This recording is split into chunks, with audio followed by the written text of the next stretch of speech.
Good afternoon, Stetson University. I'm delighted to be here with you this afternoon as we are here to discuss our campus climate survey results. I want to thank you in advance for your engagement in this very, very important work. We have a number of people that are here with us today, including Dr. Lua Hancock, our Vice President for Campus Life and Student Success, Dean Michèle Alexandre from the College of Law, Angela Henderson, who is our Executive Director of Institutional Research, and I serve as Stetson University's president. I'll introduce our researcher in a moment, John Pryor, but I did want to make a few introductory remarks about the very important work we're about to do together. When I interviewed here to become Stetson's president, I certainly was asked an awful lot of questions about diversity and inclusion. And I shared with the search committee and ensuing conversations with the community kind of how I think about how a university campus, in our case, university campuses, needs to address issues of inclusion and diversity. And that is that we want to strive to meet the particular needs of certain communities. So meet the needs of particular subsets of our community as robustly as we can. We certainly, in an educational environment, want to provide as ample opportunities for multicultural exchange, and certainly wanting to create an environment of mutual respect and ultimately achieve what we'd like to call engaged pluralism. I think those are important goals, and certainly within an educational context are goals that make good sense. So I want to thank everyone that's on the call today for your engagement. I also want to thank all of the various participants throughout this process. As you probably know, this is the second iteration of the Campus Climate Survey. In 2016, Stetson set out to do a comprehensive campus climate survey. The community communicated the desire to have the data handled externally to better ensure confidentiality. And the university at that time chose to work with Dr. Sue Rankin. Just for the record, I had an opportunity to work closely with Dr. Rankin in similar work during my time at Vassar College. In 2020, there were some changes that were made to the survey based on some feedback, but we predominantly stayed with the same survey to allow for comparison and to also do some longitudinal work over the past 4 years. Again, a focus on Stetson not collecting or holding the data was an important component of our approach. The presidential cabinet, with input from various groups on campus, selected John Pryor to assist with data collection, analysis, and summarization. Pryor is a higher education professional with over 25 years of experience in using research findings to help improve the college experience. Pryor served as the Director of Student Affairs Assessment, Evaluation, and Research at Dartmouth from 1992 to 2005, and he became the Director of the Cooperative Instructional Research Program for the Higher Education Research Institute, known as HERI, for close to a decade. Following that role, he served as Senior Research Scientist for Gallup and is the Principal Consultant for his own firm, Pryor Educational Insights. He has a myriad of publications and is a frequent national and international speaker with a reputation for insight and clarity. Let me just talk briefly about campus climate. When we say campus, oftentimes you look at that definition, that means the buildings and the grounds. When you think about climate, you think about the weather. That's certainly not what we're engaged in here today and in ensuing conversations. Rankin previously has described campus climate work as follows. The current attitudes, behaviors, and standards of faculty, staff, administrators, and students concerning the level of respect for individuals' needs, abilities, and potential. So that is the frame that's going to move us forward. Another frame that I hope will move us forward are the themes, in fact, that we have been discussing throughout the semester. And those are the themes of kindness, empathy, and agency. I actually firmly believe that those qualities are critical to us as we move forward and will often be difficult conversations about our campus climate. We want to be able to have the agency to build not only on our strengths, but also on the things that are revealed to us in terms of some challenges that we have that lie ahead. So I do hope that those themes certainly apply to our work together when we discuss these campus climate surveys. I'm going to turn off my screen in a moment, but it is my pleasure to introduce to you John Pryor, who is going to carry us through our discussion of the data. And John, thank you in advance for all the work that you've done for Stetson University. I know that this is going to be an important tool for us in moving our community forward. So thank you. Thanks very much, Chris. I appreciate the introduction. What I'm going to do now is take about 45 minutes to go very quickly through a whole lot of slides that are just a summary of the report that I put together for Stetson on the Campus Climate Survey. This is just a summary. The report is in much more detail. So I hope that you would go through there and find sections that you're interested in and find more information out here.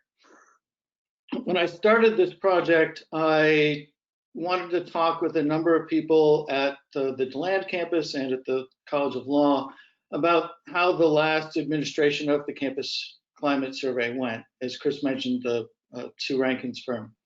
And what I heard from a lot of people was that it was a lot of information that was kind of overwhelming. And if you look at the reports that they put together, they were 400 or 500 page reports, and people got a lot of information, but then not so much information on how, on what to do with that. So in my approach to this, as I always take, I try to take a practical approach. What is actionable information here? What is useful information to know? And how can I help summarize that in an effective way? I know there's been some discussion on some listservs about access to the data. As Chris mentioned, I was brought in as an outside person because there were a lot of concerns from people who might respond to the survey about how that information was going to be used. This is typical in a campus climate survey or a diversity survey, that you have people who are, this is very emotional information to people. These are some things that have happened to people that they wish had not happened. They're seeing this as an outlet, as a way to describe what's happened to them.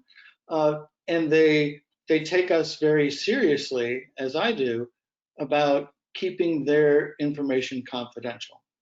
So that's why the data has not been, the raw data has not put out there, either in the quantitative phase or in the qualitative phase.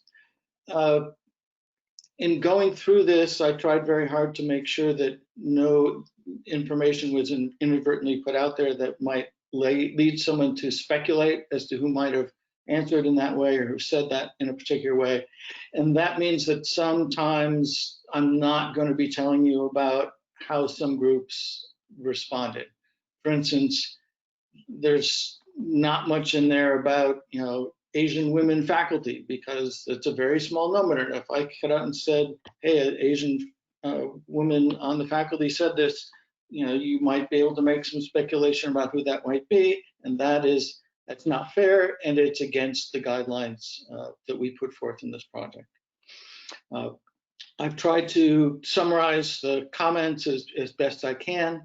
There's certainly a lot more information about comments in the actual report. So again, I refer you to that. One of the things I do need to own up to is that I had a typo in the original documents for this with Latinx. Spelling is not my strong suit. And so I apologize to people that I didn't catch that and that it just got populated throughout by mistake. In another mistake, I also spelled my name wrong on the report. So, as I said, I'm not a very good speller. So hopefully we've got all that fixed. I'm going to go on now to talk about some of these results. I'll say one more thing, and that is something you're probably used to now, is that when you're on all these, Zoom calls or we're GoToMeeting now, you're dealing in a different atmosphere than you usually would. I would usually love to have, people that I can see that I'm talking to, but also there's going to be noise here. At some point, probably a fire engine is going to go through, and that's just the way that we are in life these days. So I am going to, like I said, I'm going to take about 45 minutes. I've already taken 5.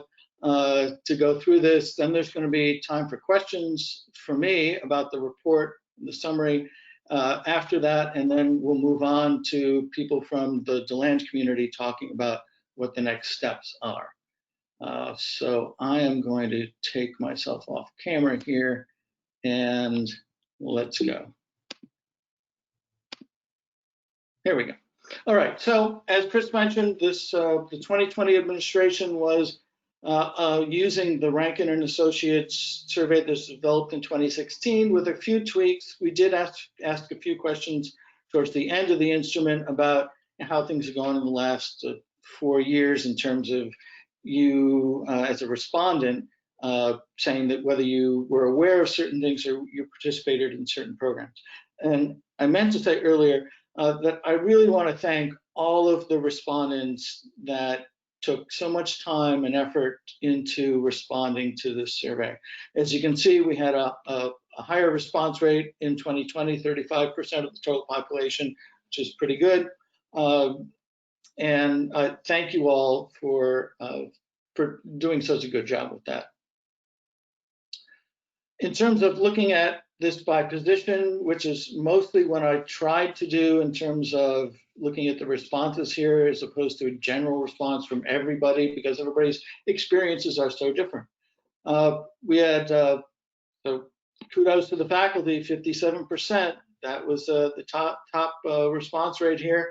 Staff administration, not too far behind that at 51%. Undergraduates, 30%, which is typically what we see as a good response, usually for undergraduate survey. The graduate student population was a lower number, and also there just aren't that many graduate students. So I did not feel comfortable breaking out graduate students as a group by themselves in this. But when I refer to the full population, their results are certainly in there. I'm not going to go through and read everything on every slide because that would be really boring, but I'll try and hit the highlights. You obviously can see just as well as I. So here's just some figures on what the population looked like during the time period of the survey and what the various different groups had in terms of response rate. That basically tells you how representative the results are if you we're trying to reflect back on those to the full population. As you can see, it's not exact, but it's pretty good. So I was pleased with how things worked out there. In terms of sex, we always see more responses in the female population than male population in surveys, whether that's in academic circles or outside. This was no different, and so it's also similar to what happened with the Rankin survey. So let's start out with some general campus climate questions and asked people about how comfortable they were with the campus climate. It could be very comfortable, very uncomfortable. This is a summary of people who said very comfortable or comfortable with campus climate. As you can see, the students were the ones that were most comfortable with that. So 83% of the student population, the undergraduate student population, said very comfortable or comfortable with campus climate. And faculty and staff was basically about 2/3 who said that they were comfortable or very comfortable, and at about the same population. There's more information, as I said again, in the full report that can show you more about how those other figures came together. In terms of differences from 2016 to 2020, there's really no significant difference between those groups. You see they're very similar, not statistically significant in terms of how people felt about campus climate in 2016 to 2020. The next question had to do with the climate in their department, and that was just asked of faculty and staff. And you could see that the results are very similar to faculty and staff in terms of very comfortable or comfortable. We also saw some significant racial group differences here. Black respondents, much less likely than white, Latinx and Asian students to be very comfortable with the department climate. And I think that's kind of a theme that we will see throughout here. Why is that not going forward? Oops, sorry, it did. In terms of the classroom, now we're just asking faculty and students about this, and they were about the same in terms of that. Although if I just looked at the very comfortable group, the faculty were more likely than the undergraduates to say they were very comfortable with campus climate. And again, we saw some racial differences there in terms of Black respondents being much more likely than other groups to be very comfortable with campus climate. The next question on the survey had to do with if you'd ever seriously considered leaving Stetson, and a number of people had. 40% of the undergraduates, 53% of staff, and 56% of faculty, and had said that they had seriously considered leaving. Now, obviously, none of them did because they were there to, complete the survey, right? So all these people are still here, but had at some point seriously considered leaving. Many did so because they said the campus was not welcoming or comfortable. Faculty and staff were more likely to think that finances were an issue. We'll get into that further on, but as you can see, the quote on the lower right-hand side, one of the respondents said, "Our wages are below the national average. I see the average recent graduate with a bachelor's degree makes more than positions, including mine, at Stetson for master's degree holders." In terms of the climate, here a student said, "I wanted to leave Stetson my first semester and even applied to transfer to several schools, but what helped me decide to stay was getting involved." That's a pretty common reason to stay. Getting involved, getting students involved is a key aspect of retention and graduation. And then one of the staff or faculty said the toxic culture inside my department is so thick you can almost see it in the air. The next set of questions had to do with exclusionary behavior.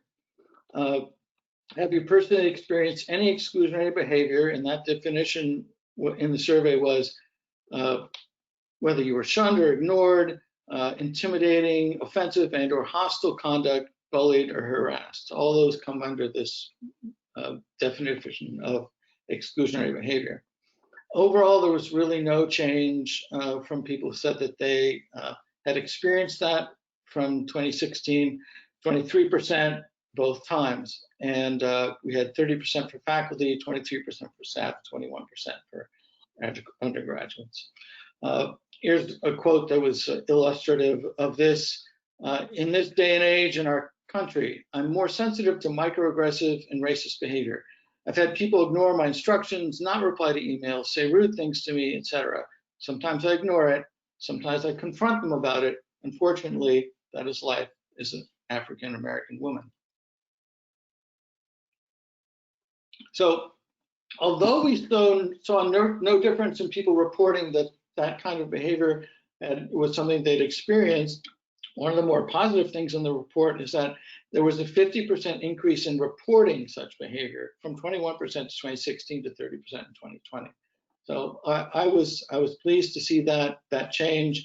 That could be due to a number of different factors, including understanding the mechanics of reporting more, having the stigma of reporting being reduced from what it might have been 4 years ago, or an increased belief that reporting would be acted upon appropriately. There's also a section about observing this kind of behavior. And if you'd seen this kind of behavior taking place where somebody else was experiencing exclusionary behavior, and you can see the figures there, about 28% had observed that. Again, these are very similar to what was seen in 2016. The survey went on to talk more about specific types of behavior: unwanted sexual contact, unwanted sexually related experiences, relationship violence, and stalking. And you can see that while many people did not experience this, obviously it's a traumatic experience for those people who did experience this. And most often that's happening in the student population as compared to the faculty or staff. The report goes into more detail about this, but in terms of time, I'm not going to go into more detail about that. Workplace climate. So a number of issues here. If we look at staff, 22% reported that they strongly agreed that Stetson is a good place to work, and another 64% agreed. As far as faculty goes, 82% thought that Stetson was a good place to work, and 26% strongly agreed with that statement.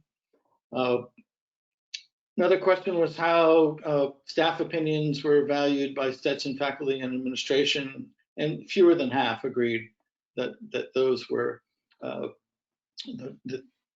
their opinions were valued by the faculty and administration. Over half disagreed that Stetson provided adequate resources to help them manage a work-life balance. 81% disagreed that staff salaries were competitive, as we saw a little bit about earlier. 38% were unable to complete assigned duties during work hours, and 45% reported their workload was permanently increased without additional compensation due to other staff departures. So we're starting to see some concerns about people in the workplace, about their compensation, about their workload, and how they feel that they're treated by others. On the faculty side, I already talked about the good place to work piece. About 2/3 disagreed that Stetson helped them with resources to manage a work-life balance. It's very similar to what we saw with staff. And thought that people with children or elder care are burdened with balancing work and family responsibilities. This particular question on the survey was served out differently to tenure-track faculty and non-tenure-track faculty. For tenure-track faculty, more in 2020 felt that their opinions were valued within Stetson University committees as compared to 2016. Now, that was a big difference, 66% to 31%. There was a downturn, however, in the percentage of faculty who believed that faculty opinions were taken seriously by the senior administration. And this was a rift that we saw in a number of areas between faculty and the senior administration. Only 48% thought that in 2016, and that really plummeted to 27% in 2020. Male faculty were more likely than female faculty to strongly agree that the criteria for tenure are clear. There's a big difference there, 51% versus 18%. And female faculty were also more likely than male faculty to believe that tenure standards are applied equally in their academic unit. As far as the non-tenure track faculty go, they did feel that their teaching was valued in the academic unit in which they were, that they had that their expectations and responsibilities were clear. Less thought that the criteria used for contract renewal was clear, and only about half thought that non-tenure track faculty opinions were taken serious by senior administrators.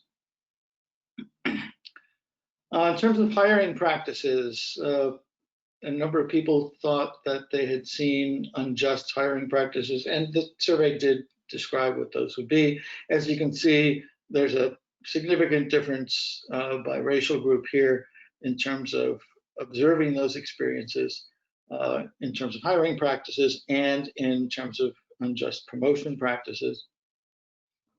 There was a question about accessibility here, which I'm just very much summarizing. There was a lot of information in this one question about the various different barriers. I'm just showing some of the top ones here. But 18% indicated that a condition or disability that influenced their learning, working, or living activities. Again, more information in the report. Some of the barriers that people saw at Stetson, parking and transportation, not being able to get into campus buildings easily, residence halls, construction going on, and then things about doors and elevators which were not helping people to get around. Okay, so dimensions of campus climate. This was a section here asking about various different types of campus climate. In general, the campus was seen as welcoming, friendly, inclusive, and improving. All those were things that were on the positive side. There definitely was an issue with socioeconomic status. And the perception of Stetson as being positive for people of high socioeconomic status was rated most highly of any of these at 58%. And the most negatively rated of all of these was for people of low socioeconomic status. So only 10% thought that that was the case. The climate for people of various political affiliations was also seen as less positive. So we've got two big issues here that are coming out also in other areas: socioeconomic status and political affiliation. People were also more likely to rate the climate as more positive for men than they were for women. Female faculty were much more likely than male faculty to say that the climate was much more positive for men than negative for men.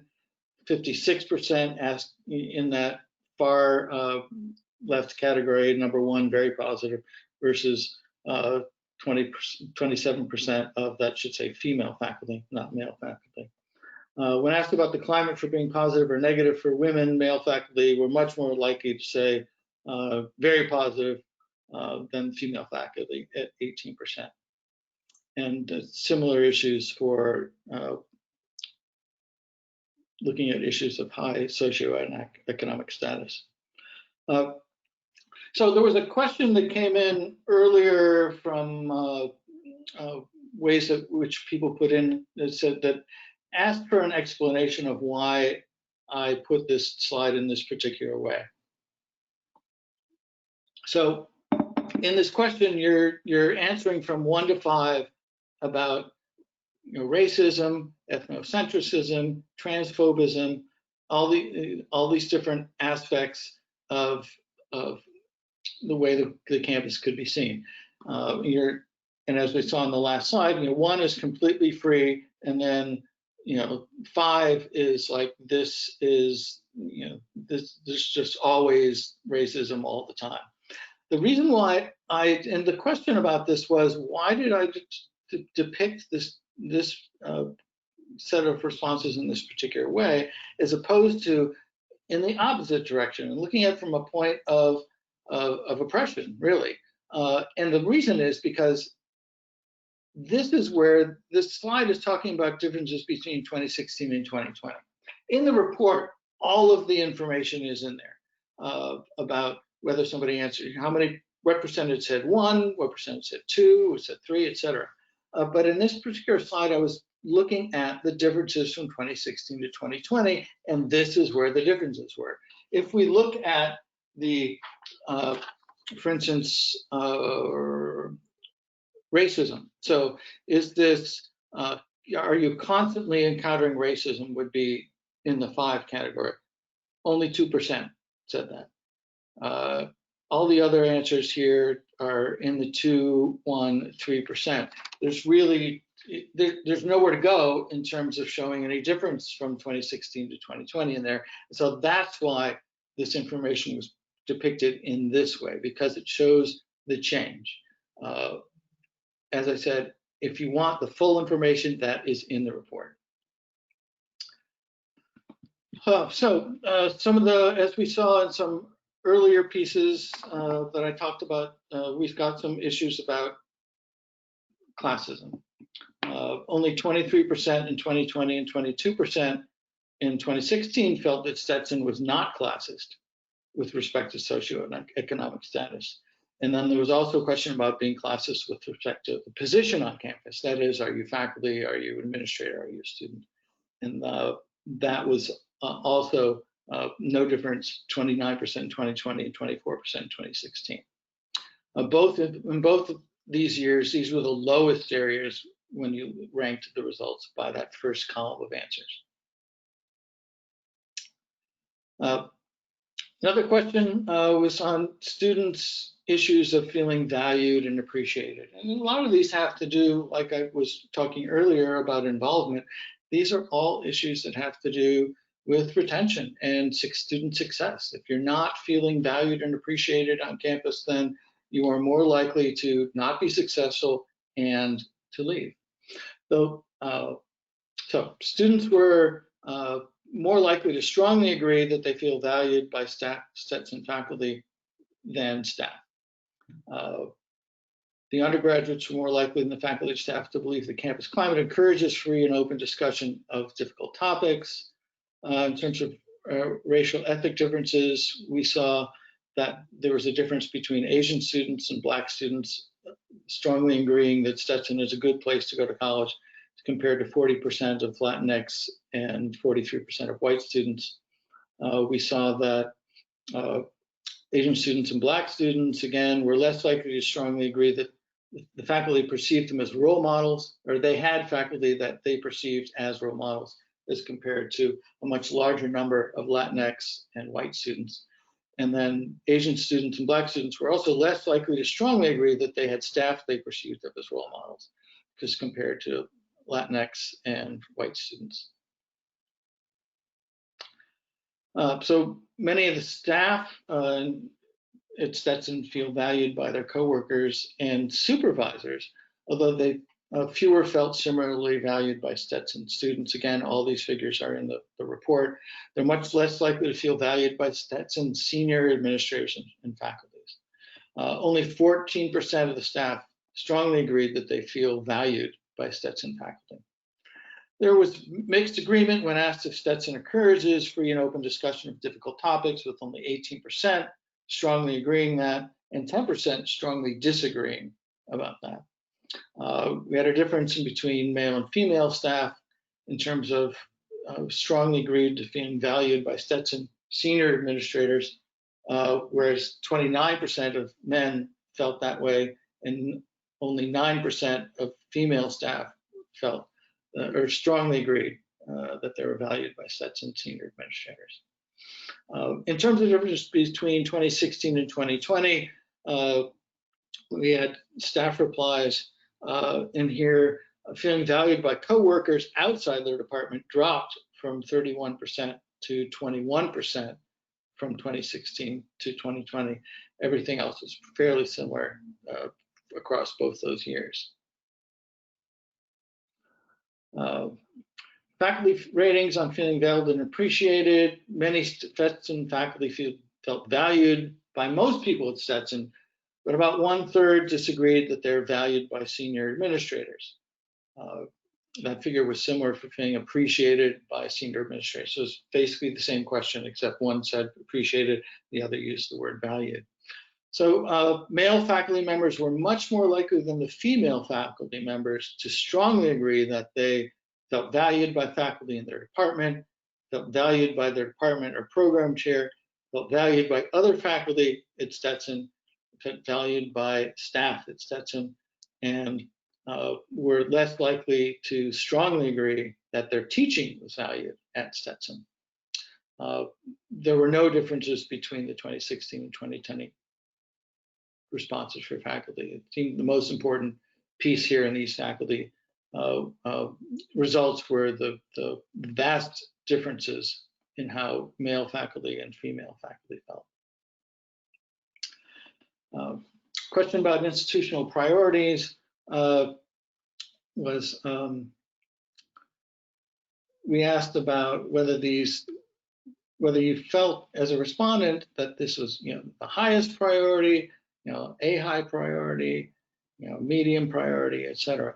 And so just looking at the groups that said this was the highest priority, we had promoting student success equally for all Stetson students as a fairly high rating of highest priority amongst all those groups in terms of looking at all these other different priorities. That was the one that had the most agreement about it.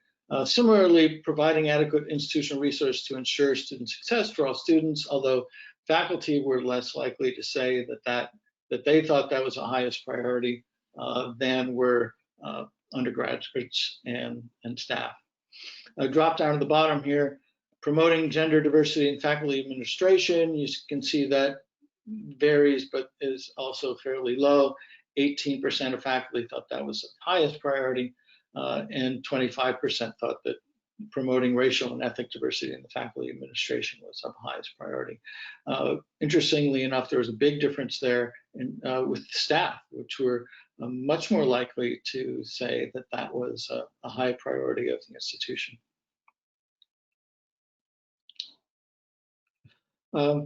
Were some questions there about the way that people viewed the surrounding community. And this was a write-in question, and which basically is, are your experiences on campus different from those you experienced in the community surrounding the campus? And this was a question that was asked on the Rankin survey. I'm assuming that this came out of all of the lengthy discussions, focus groups, and interviews that the Rankin staff had with people at Stetson, finding that this was an issue. And certainly it did come through that many people thought that it was a relatively unsafe environment off campus. Many people described negative interactions with an off-campus population they viewed as less diverse and actively hostile to people that were different from themselves. On the other hand, there were also Stetson members that are part of that surrounding community that felt that their conservative values were dismissed by those at Stetson and not treated with the same kind of tolerance that they think other groups are, in contrast to feeling more at home expressing their conservative views in the community versus in the surrounding community, not the campus community. Here's some quotes about that. DeLand is a historic city and has not progressed much in their ways of thinking. I've seen a lot of religious intolerance and homophobia. There are people that stand in downtown DeLand condemning people with signs. I think campus is a much safer, inclusive place in comparison.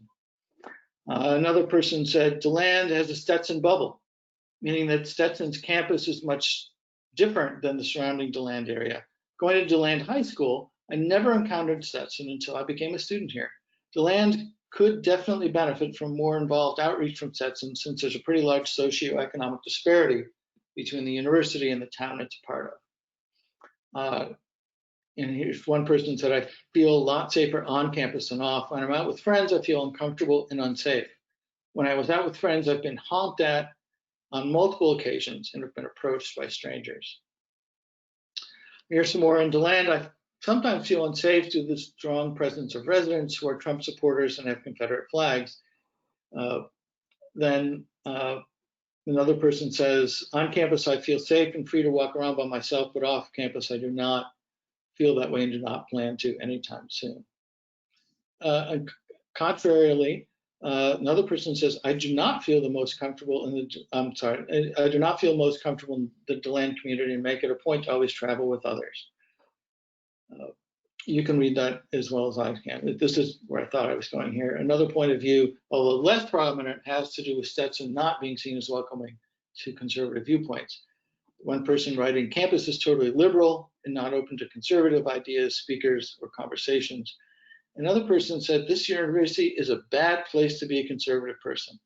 Anywhere else outside Stetson, you can freely speak of your political and economic views. Here, you can't. So you can see that diversion there that I've seen in some of the other comments about this, that most people feel uncomfortable with other expressing their liberal point of view or their conservative point of view, and they feel that there's a lot of tension there.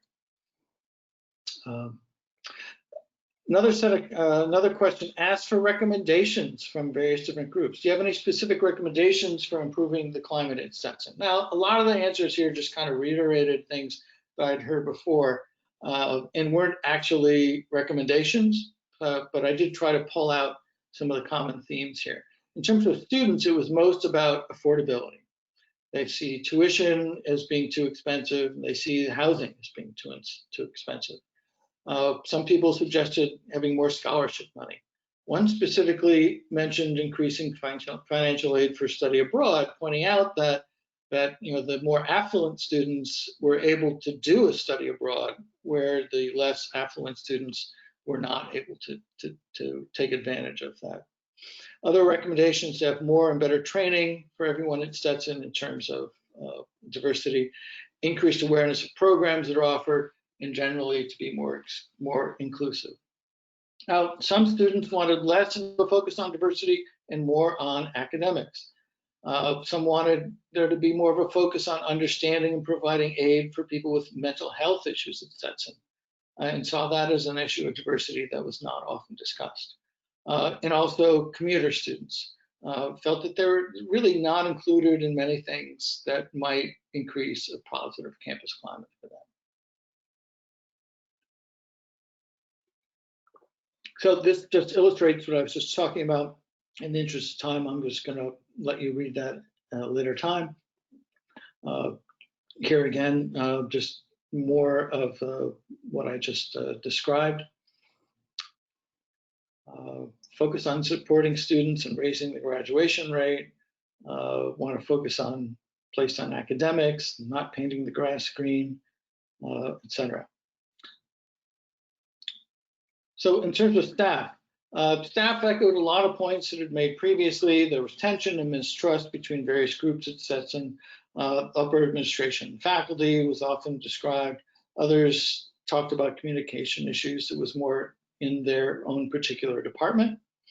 A point that came up multiple times were that there was a perception that there were Stetson policies that sometimes were not followed or were actively broken, and there was really no, there was perceived as really no effort to enforce those policies. And you see a quote down there, "I'd like to see the rift between upper administration and faculty be healed." That was one that I heard a number of times. Here's a larger quote. Many students, staff, and faculty have told me that there's a great toxicity within certain offices and departments here on campus, and it's often due to lack of communication, failure to understand difference, unconscious or conscious bias, and sometimes a total shunning of ethical workplace practices. I'm not going to read all the rest of that. You can read that just as well, but you can see the flavor of that person's concerns. My biggest frustration is having a policy or procedure that doesn't have a consequence if it's not followed. Another person said improve communication, remove roadblocks and barriers, outline expectations and standards, and hold staff accountable to these standards. I think Stetson is very siloed and fearful to share limited resources. This is another person who says that I believe we need to make structural changes. The interpersonal climate issues will remain or not based on the changing faces and personalities of our students, faculty, and staff. While it's important to address those issues, the priority for the institution should be to focus on increasing representational diversity, particularly of decision makers at the institution, both faculty and staff, implementing more socially just support structures for students, financial, social, and academic, targeted to combating inequalities, and implement clear and meaningful rewards and punishments in the hiring and evaluation process that demonstrate a commitment to both representational diversity and intercultural competence. In terms of faculty, there were two major themes that came out of recommendations for faculty. Again, we're talking about communication. It's a big issue between faculty and the administration, faculty and staff, faculty and adjuncts, and faculty to faculty. The tenure track faculty tended to think there were too many adjuncts being used instead of more tenure track faculty, and that there were too many administrators. Faculty feel disenfranchised. Quality of education and support for teaching seems to be not of importance. We are administration heavy, which doesn't seem to best serve our needs. More faculty responses. Increase interaction between senior administration and faculty and staff. We're all striving to make the place a better one. And when ideas are listened to with intentionality and good faith, we can move mountains rather than getting hung up on molehills. There needs to be more openness as well as respect between faculty and administration. The faculty seem to want more openness from the administration, while what the administration seemed to yield much pushback from the faculty. Also, Not all faculty agree, but are hesitant to speak out in disagreement with the more outspoken faculty in fear of it negatively influencing the tenure process. In the interest of time, I'm not going to read all of these. The school has so much administrative bloat that I'm certain one day it will collapse under its own weight. There's one. So in terms of conclusions and recommendations here, these are my thoughts. Having spent a lot of time with this survey, a lot of time reading all these comments, reflecting on the comments, trying to value the work that people put forward in making these comments on the survey. Yeah, but these are mine. You know, all the information is in there. All the information is in the report for you to make your own recommendations. Yes, not every single comment is in there. Not every single data is sliced and diced in every particular way that it could be. But again, when I talked with people about what was not helpful before, was that there was too much information in there. There wasn't enough guidance as to what to do next. So I thought is really, as a major part of my job, was to pull out the underlining themes here and make sure that those were that those were definitely seen. We didn't see a lot of change with respect to campus climate at Stetson. There were a couple of things that I pulled out in this presentation and some more in the report where there were some differences there. But overall, if you look at the overall picture, the 2020 results are very similar to those in 2016. What seemed very clear to me was that there's a crisis of communication and respect at Stetson. Time after time, respondents told us about a toxic culture at Stetson. They described faculty who belittled them, staff who seemed to go out of their way to create chaos, upper-level administrators who did not respect or value faculty opinions, and students who were not at all interested in the life of the mind. I saw a very strong rift between conservatives and liberals at Stetson. It seems to predate the current similar rift in the United States because it also was reflected in 2016. But it's not just at Stetson, but mirrored in encounters people have with the surrounding conservative community. On the other hand, despite these incidents, people stayed and tried to make Stetson a better place. And a lot of people were really, the way I took a lot of their comments was that they did have a lot of strong feelings, positive feelings about Stetson, but there were these things that were in the way of them having a better job, having a better career, students having a better academic experience, and believe that in the good that Stetson can do, despite the promise of jobs and careers elsewhere, and they stay because they hope for and work for a better day.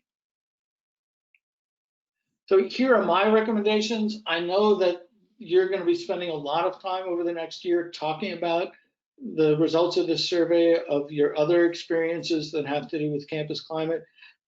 These are not recommendations coming down from from anybody at Stetson. This is my view, having done this work for a while and spent a lot of time with this information. So, as I said, there's been a lot of concern about communication and respect. So my first recommendation was that Stetson DeLand should embark upon a year-long consideration of communication and respect for others in the university community. Yeah, I think this should be the fundamental focus of every community-wide event, speaker, faculty senate meeting, department meeting, and other opportunities to interact. Obviously not the only thing, but this was a major thing about major reason why people were really struggling with being at Stetson. I really feel that once faculty, staff, and students at DeLand are better able to communicate with respect, many of the other issues of concern in this report will likely improve. That's why I really felt that this was an important thing to take on, because you could go into the into all the aspects of several of these different questions and look at, well, we should improve access to this building, which is, I'm not to say that that shouldn't happen, but I think that you really need to focus on this core issue brought up time and time again about communication and respect. Number two, definitely acknowledge the accomplishments that you've seen in the past 4 years.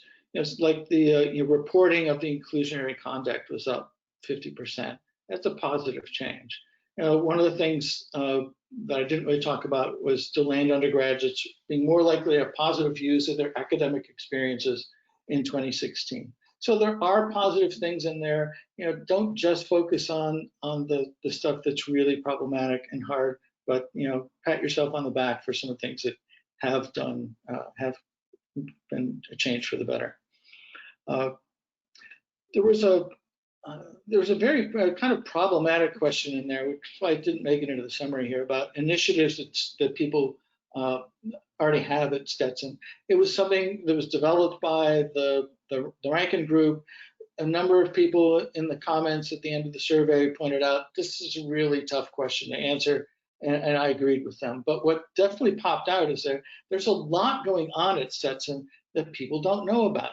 There are a lot of things, programs that are in place that people just didn't say, oh, that program is here and it's not any good, but people were just, yeah, I don't even know that there is that here. So I would want that people who are in charge of those initiatives to really look at how they can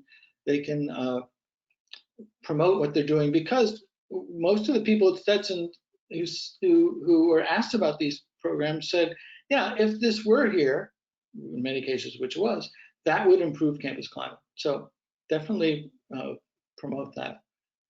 Economic importance was really an issue here.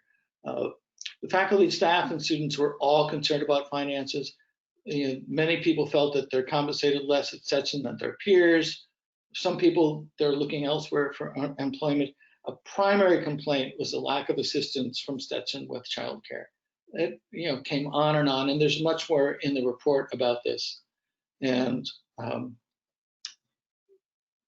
I would urge Stetson to look at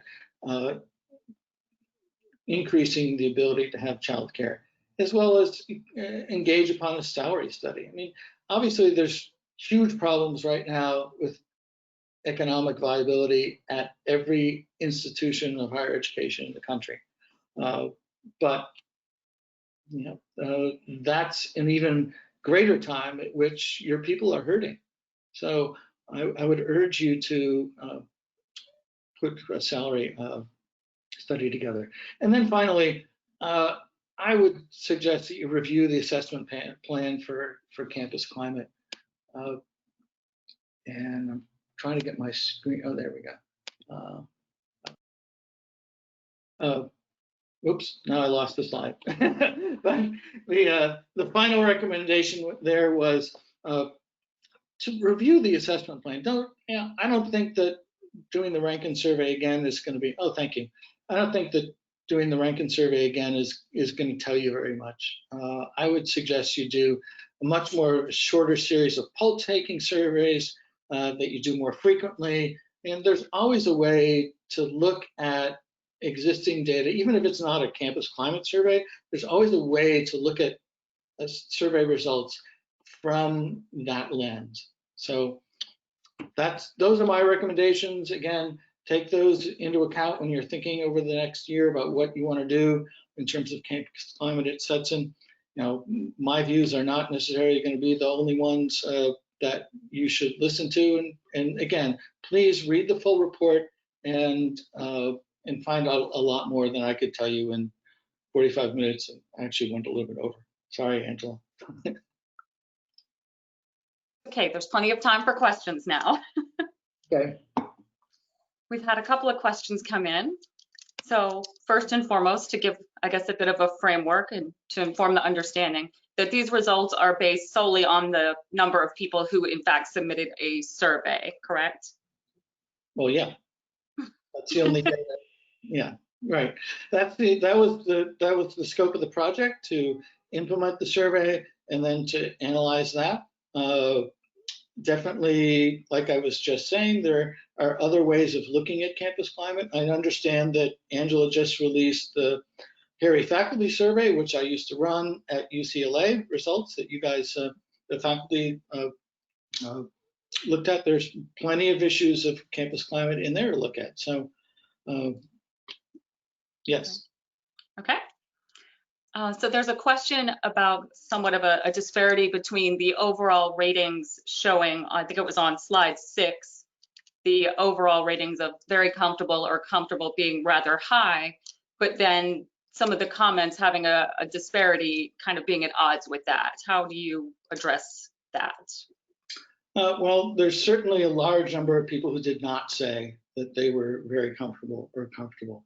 In addition, those don't put that much stock in the kind of overall overarching, what do you think of campus climate on, at Stetson? It's just, it's a very complicated issue. And so, whereas people might say, yeah, I'm comfortable, but then get into things later on once they're prompted to think about various different things, like, oh, yeah, that really does bother me.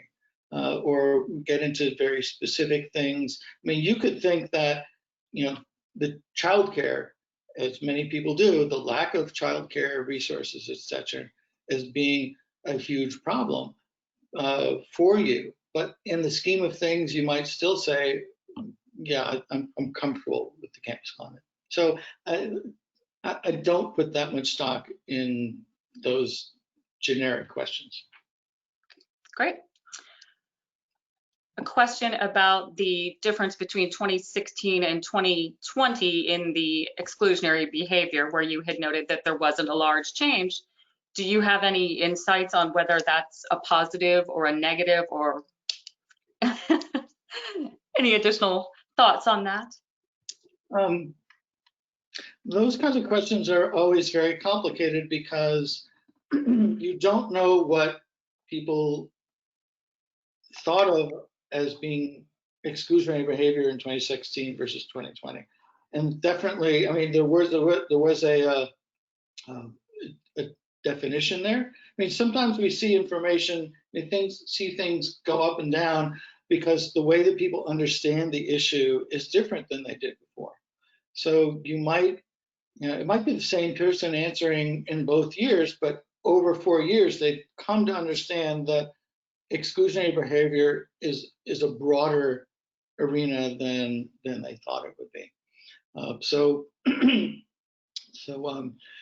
I think the most interesting and useful piece of information in that set of questions was about the reporting, and the fact that more people, there are just about the same number of incidents that were reported, that were seen, but the reporting of those was much higher, an increase in 50%.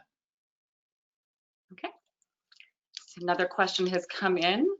So kind of a follow-up on your explanation for the chart showing the levels of the 1 to 5, racism, sexism, homophobia.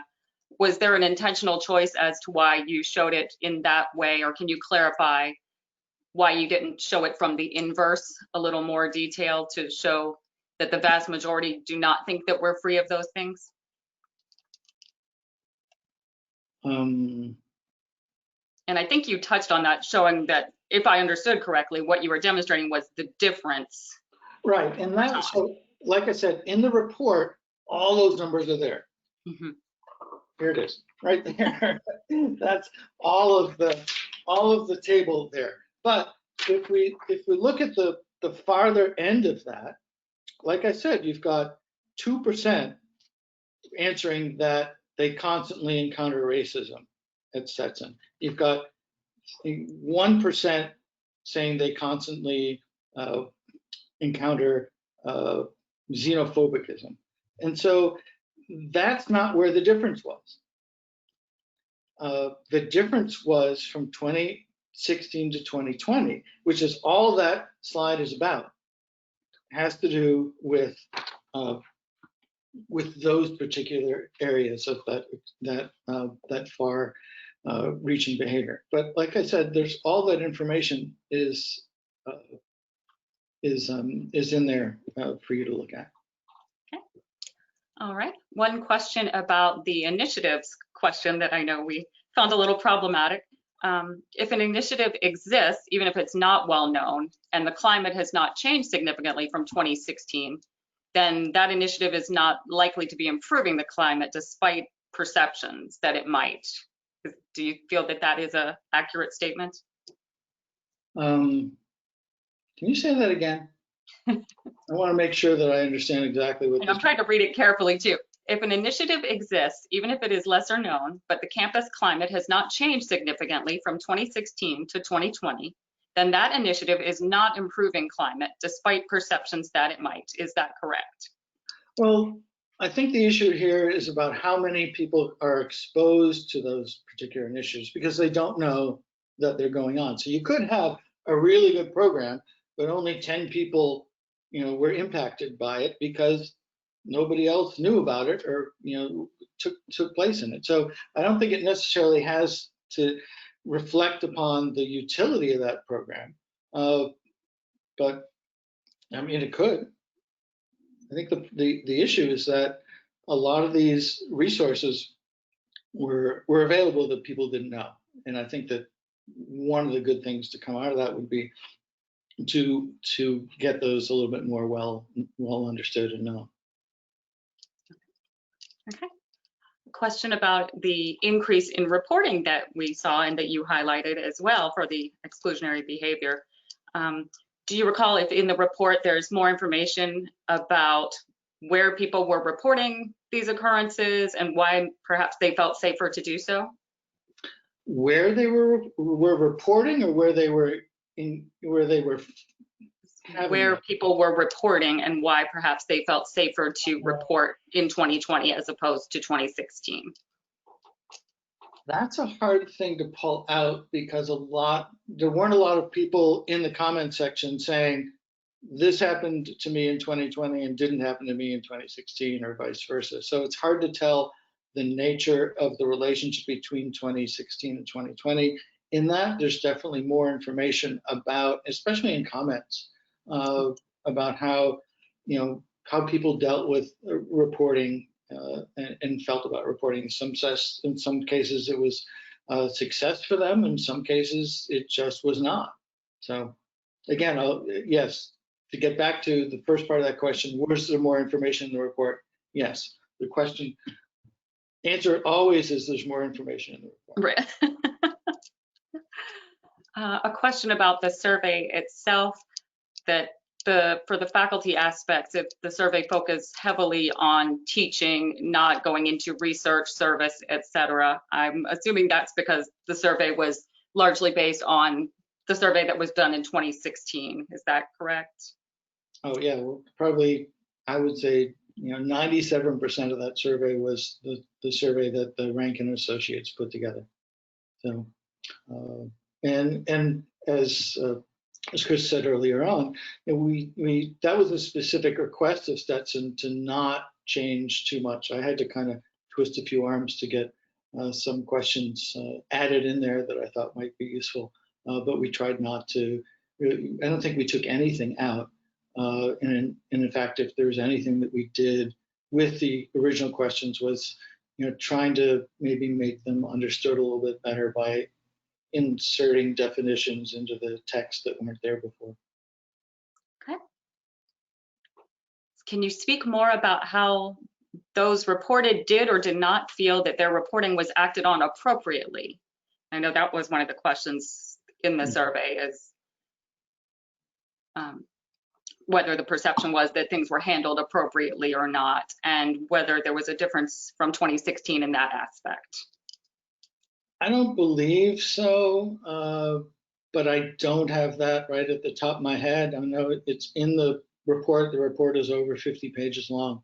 And so anything that we had in there about the nature of reporting would be reflected in there. But I would hesitate to speak about that right now.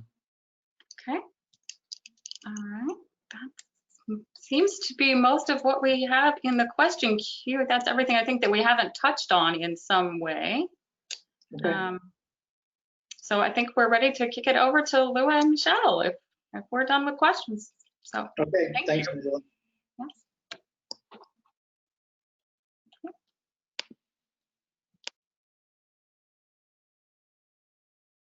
Hopefully Michelle's coming too. I am. Oh, there she is. Hi. Thank you, John.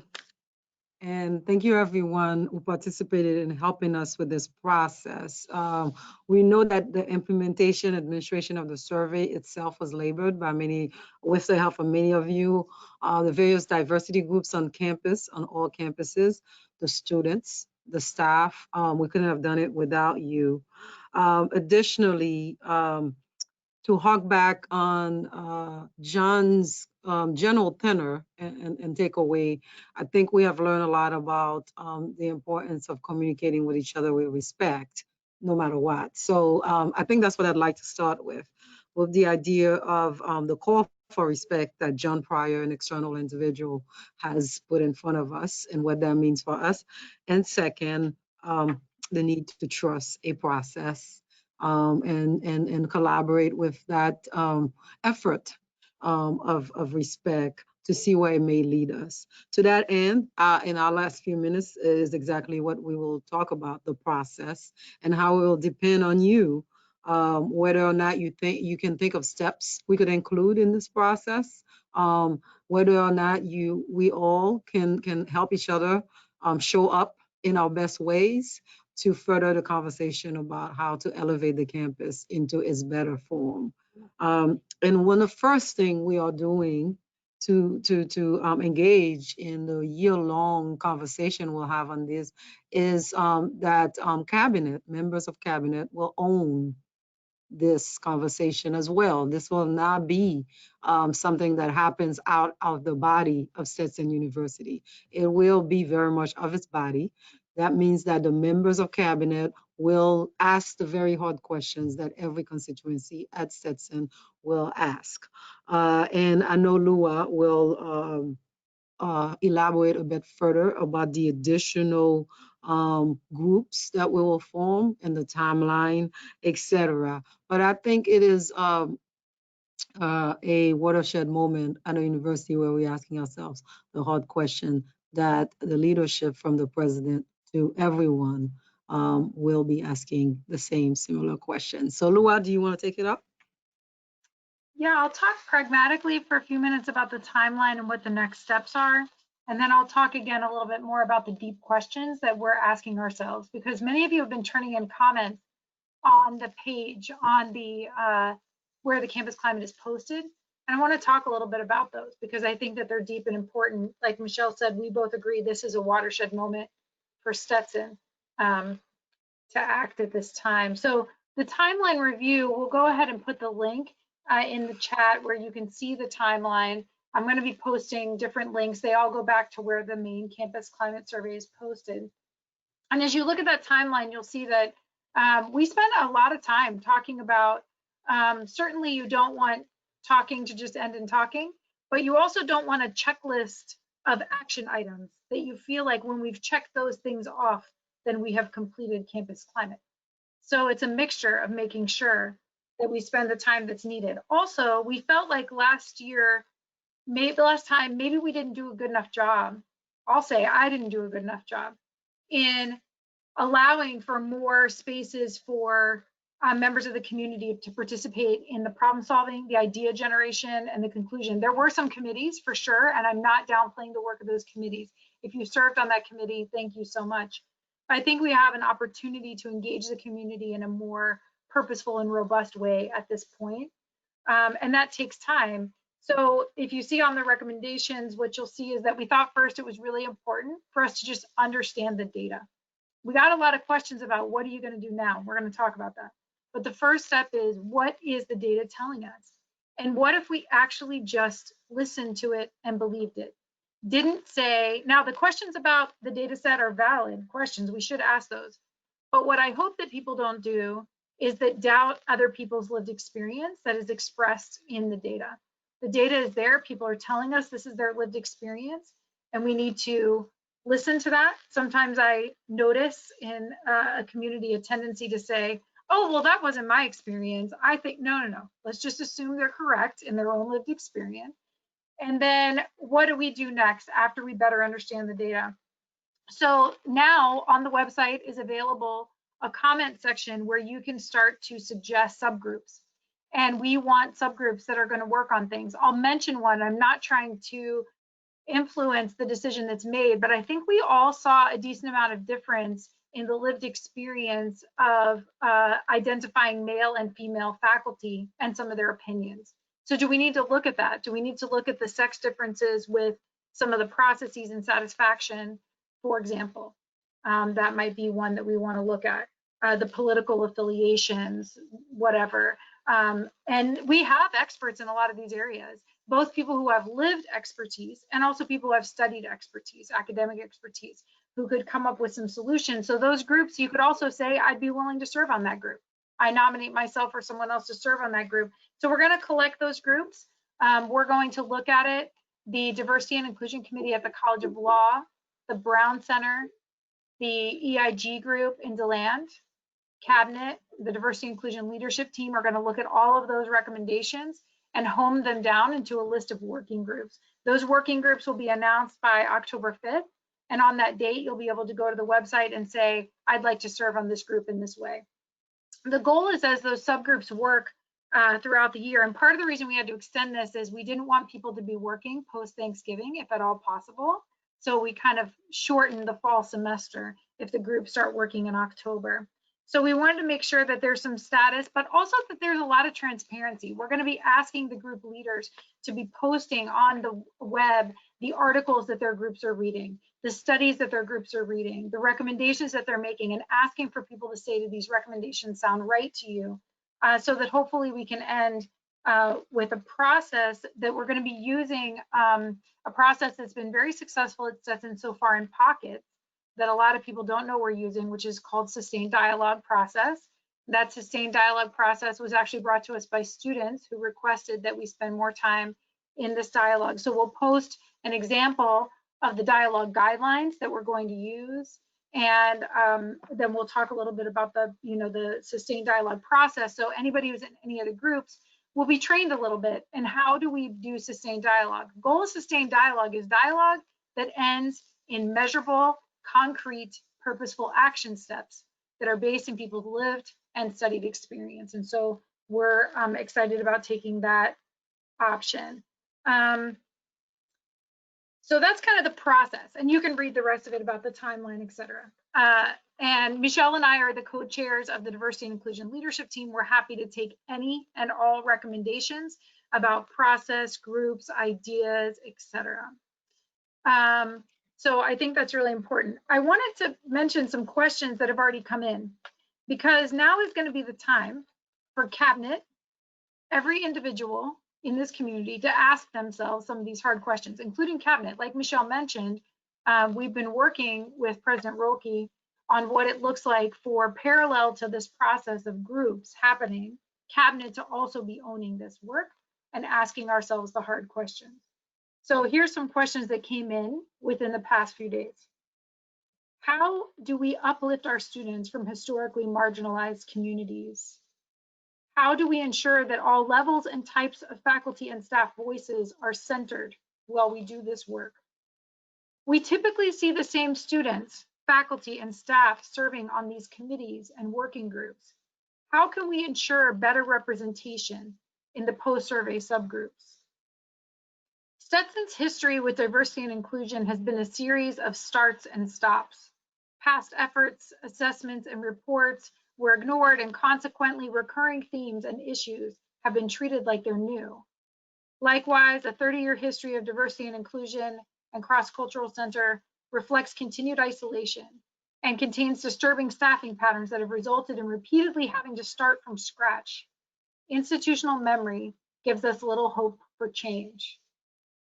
Why should we believe that changes will come from this survey when almost all of the same VPs are on staff during and after the 2016 survey, and little was accomplished?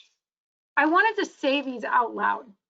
These are comments that came in, some of them with names on them, some of them without, into our database. But unless we're transparent and honest about the hard questions, we're not going to be able to move forward. So these are questions that we're going to have to answer as a community and with each other, with ongoing transparency. The process, the diversity and inclusion leadership team feels that the process is, I won't say equally important, but is a huge part of the value of this. How could we role model the things that in this survey people are asking for? They're asking for more respect of each other, to feel that they're more heard, to feel that someone sees them. And how can we use this process as a way to teach ourselves how to better do this, and then also come up with outcomes that are there. So I'll kick it over to Michèle if she has any other closing comments. And if you're a student, in a few minutes, we'll post the cultural credit survey, and it's going to be open until the 28th. This is recorded, so we would encourage you to watch your ask your peers to watch this. So Michèle, do you have anything to add? I think my last few comment is what I told in trying to get the College of Law to come to our webinar next week, is that you can't fight unless you're at the table. This is just a very, very genuine call from us to come to the table and fight with us. At Thanksgiving, I know you're very familiar. We're looking at Thanksgiving coming up. You know that there's healing potential every time families get together. This is a family. I hear loud and clear that we may not have done a good job recording the healing process in the past. And we are committed to doing that this time, so that when we come back in the next 4 years, whatever that takes, maybe John is right, maybe it shouldn't be a climate study, but we will be doing this work 4 years from now, 20 years from now, well beyond us, that people who come after us will have a record that we tried, that we push, and hopefully they will say, we made this community better. So please, we beg you, join us at the table and just take that one step, and we'll meet you the rest of the way. And all we're asking is respect and some default to trust. So I look forward to working with all of you. I really enjoy all of you. Lua? I completely agree. I would say that if anything makes me hopeful, it is that I have done some hard work over the past 6 months with this community, with faculty, with staff, with students, with the administration, with subgroups that are those where we've cut budgets. We've made super hard decisions about the community's health. And I have been extremely impressed with the way that we have spoken to each other, the way we've worked together, because at the end of the day, we wanted the safest and most amazing community that respected learning and safety for our students, our faculty, our staff, our administrators, our hourly employees, as we could this semester. We made values-based decisions and we fought for it. And there's going to be some critique to the decisions that we made, but as being a person who spends most of my days sitting at those tables, I'm optimistic that we can do this. We have done this the past 6 months. We can do it again. The pandemic, of the issues of climate in the world and America and at Stetson are huge, but we can make some difference. We can make some difference. Now is the time. The other reason why I'm optimistic is we have a lot of work to do, but I'm going to tell you, there was a few key pieces that we really worked on from the last climate survey.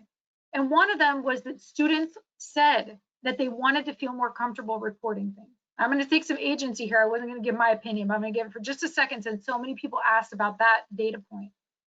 So we created a bias education response team, and there was some pushback to that. But we did it in the way that the students asked us to do it. We had a committee of faculty, staff, and students who helped us put it together. We did the same thing with Title IX. We asked people in Title IX for students to know who they were. They wanted to know their faces. They wanted to know who sees the reports that I put in, who's getting those. I don't want to just tell my truth, who the heck knows who's getting this. So we started to tell them, this is who's getting it. This is who the best team is. Here's who Title IX is. We had tables, we shared ourselves, and we told the community, the reporting is going to go up. It is going to look like there's an increase in cases, because we're going to have the community trust us to tell us about what's happening.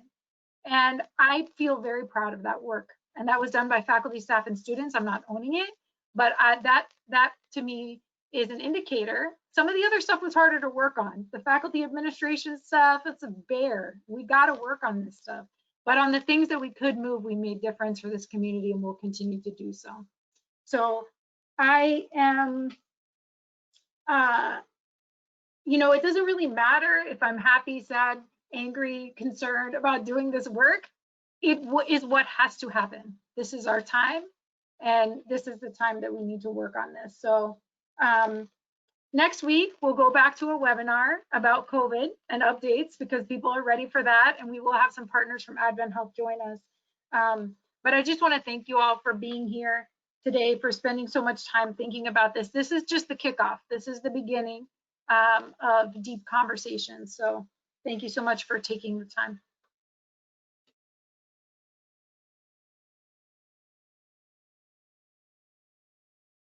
Lua, do we have some specifics about who's participating in the webinar next week that we want to share? I see a slide here that says upcoming events. So these are the different testing dates for antigen testing and COVID coming up for the DeLand campus. And then we want to mention there's been this wonderful series. If you have not participated in it, I've learned so much. It's been so amazing. Race in the 21st Century. And so this is the next Dr. Terry Whittick, if you haven't heard her speak. And the Sullivan Scholars are presenting. So I don't know if Chris is supposed to be doing this wrap up. He's probably more eloquent about it than I am. It really isn't about eloquence. It really is just about wanting to reiterate many of the things that have been expressed today by our colleagues and by our external researcher, by our institutional researcher, and for all those that are watching and observing and engaging. A sincere thank you all around for the important work that we have ahead of us, the important work that has happened prior. Many of our colleagues and students and alums and others have to keep Michèle's theme going. We've got to stay at the table. We've got to stay at the table. We've got to stay at the table with openness, with honesty, with candor, and again, with kindness and with empathy. And I believe if we practice those things and bring those dispositions to this work, we will move this institution forward on some very important metrics on inclusivity and diversity. I believe that so strongly. I am a new member of your community, and I'm excited to be a part of this work. In fact, tomorrow I have a meeting with the EIG, the Equity and Inclusion Group. We need to keep our feet to the fire on this important work, even in the context of a global pandemic, right? We absolutely have to. Why? Because it's a huge part of Stetson's present and a huge part of Stetson's future. So I editorialized there a little bit, but I also have a job here to do, which is to let you know that we do have some exciting things coming up, including next week's Presidential Weekly Update. And I'm delighted to report that we're going to be revisited by our expert partners in public health and in providing healthcare to our community, our partners from Advent Health, Lorenzo Brown and Dr. Joe Smith. We do think we're at the stage of the semester where having this revisit where we are in terms of the COVID-19 pandemic and where we need to go, and having some expert help with us next week will be very, very helpful. Please note the time change, and this was in order to accommodate our partners' schedules. They're very generous to give us their time, so it is 1 to 2 p.m. next week. That also may be beneficial for some who have not been able to make the 4 to 5 time, but please rest assured that all of these webinars are in fact archived and you can revisit them at any time. So what else do we have, Julie? Are there other things that we want to highlight for the community at this time? Because I do not see another slide coming onto the screen, I'll assume that we can bring this very important and initial conversation to an end. Let's continue to keep our feet to the fire. Let's continue to express empathy, kindness, et cetera, et cetera, et cetera. There's a bright future that lies ahead of us if we work together, and if we work with kindness, and we work with humility, and we work with, again, our ears and eyes wide open. So I thank everyone in this community for your engagement on this. Go have. Alas, thank you. Thank you, everyone. Thank you, everyone.